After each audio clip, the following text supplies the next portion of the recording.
Hey guys, Dr. Matt Fontaine here. We're going over a quick little graph that kind of shows how people get hurt over time, from a high level. So what we're looking at here is just a basic graph.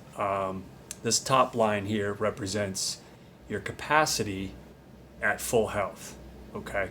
And there's three major blocks that will diminish from that capacity over time. So the big takeaway here is injuries are cumulative over time.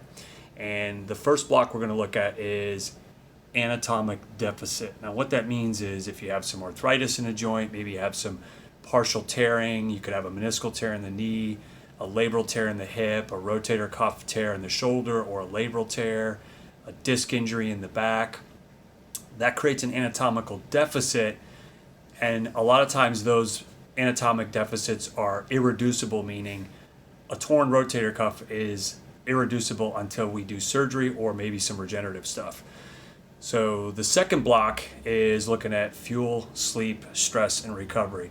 Pretty straightforward there, guys. How well are you sleeping? Quality sleep? Are you hydrated? What's your nutrition like? How are you dealing with stress? How are you recovering from workouts?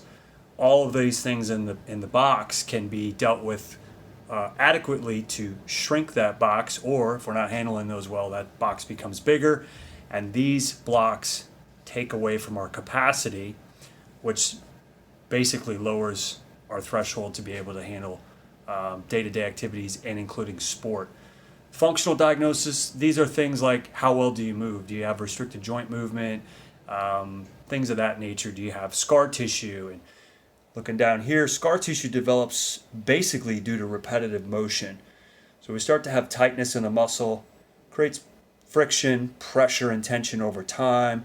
We continue to do the said activity, i.e. running, working out, and we start to develop adhesions over time. One of the other things that we have on the board here is guarding after an injury is normal. The tissues heal, but the muscles learn and readily develop habits of guarding that outlast the injury. Basically what that means is all stress in the body is cumulative. If we have a perfect recovery and we get some treatment after an injury, we can bypass this guarding that continues. But for most of us, we have injuries we don't fully deal with. And so even though the tissues will heal over time, usually with scar tissue, that guarding can be a recurring thing. So these three blocks are the major things that detract or help to increase our capacity. And so this box up on top of this is ADL. That's activities of daily living. Those are the things we do day to day. And then on top of that, WOD. So that's your workout, your sports, your recreation. So we try to add these blocks on top of these three major categories that are basically determining our ability to handle load over time and our functional capacity.